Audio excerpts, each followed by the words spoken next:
देव नाम का व्यक्ति की शादी अरेंज मैरिज के तौर पर शालिनी से हुआ था। दोनों की शादी अरेंज मैरिज होने के कारण वे दोनों एक दूसरे को पहले से नहीं जानते थे।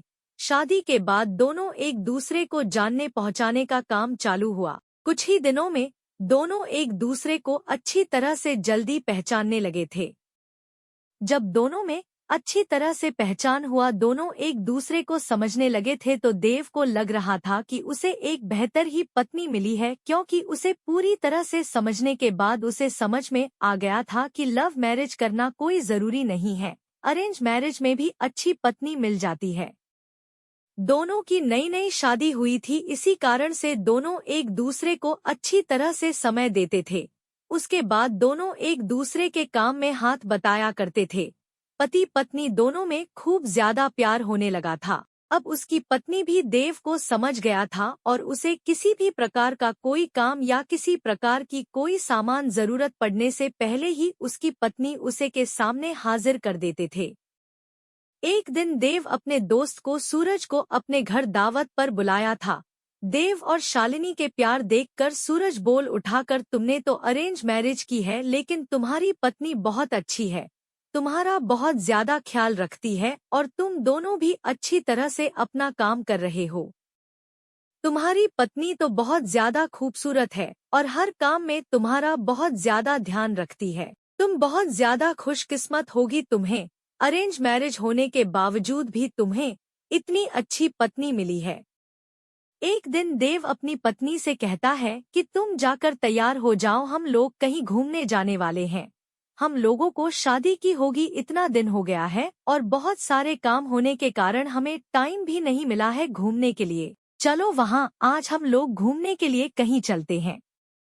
इतना सुनकर उसकी पत्नी शालिनी ने कहती है कि आपने तो बिल्कुल अच्छा कहा जी, बहुत दिनों से हम लोग कहीं घूमने नहीं गए, अच्छा हुआ आज आपने बोल दिया, हम लोगों का मन नहीं लग रहा था, चलो कहीं घूम कर आते हैं। दोनों एक कार में बैठकर घूमने के लिए निकल पड़ता है। रास्ते में जब हाईवे पर गाड़ी जाती है तो उसे एक बड़ी गाड़ी में टक्कर होने के कारण दोनों दुर्घटनाग्रस्त हो जाते हैं। देव को जब हो जाता है तो वह हॉस्पिटल में था। जैसे ही होश में जाता है वह अपनी पत्नी को ढूंढने लगता है। तभी को अपनी पत्नी को ढूंढते ढूंढते दूसरे कमरे में चली जाती है, जहां वह देखती है कि उसके सर अथवा पैर में तो दोपहर में बहुत ज्यादा चोट आई है। देव घबराकर डॉक्टर से पूछता है कि मेरी पत्नी की तबीयत ठीक तो है, क्या वह सही हो जाएगी ना? तभी डॉक्टर कहता है कि तुम्हारी पत्नी की पैर की नसों में ज्यादा खून निकलने के कारण पैर को काटना पड़ा है, वह नहीं चल सकती है।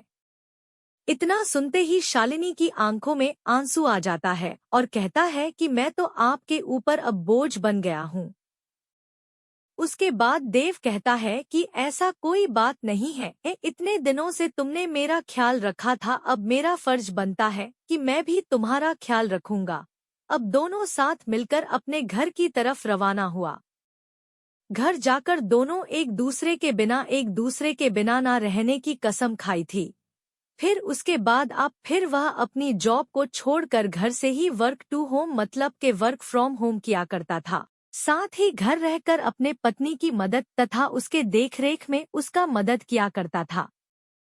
इसी तरह एक दिन फिर सूरज देव का दोस्त उसके घर आता है और कहता है कि तुम तो आप घर के काम करने लगे हो, तुम्हें बहुत अच्छा बिजनेसमैन हो, तुम अपनी जिंदगी क्यों बर्बाद कर रहे हो एक लड़के के कारण?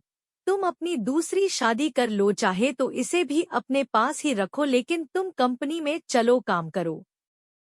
इसके बाद देव कहता है कि मेरी पत्नी से बढ़कर मेरी जिंदगी में कुछ भी नहीं है, मैं उसकी देखभाल हमेशा करूंगा और करता ही रहूंगा, क्योंकि हमेशा से ही मुझसे प्रेम करती थी और हमेशा से ही हम लोग पति पत्नी आपस में प्रेम करते रहेंगे। फिर वह अपने दोस्त को कहता है कि तुमने एक बार आया था और मुझसे कहा कि तुम्हारी पत्नी बहुत अच्छी है, तुम बहुत खुशकिस्मत होगी, तुम्हें ऐसी पत्नी मिली है।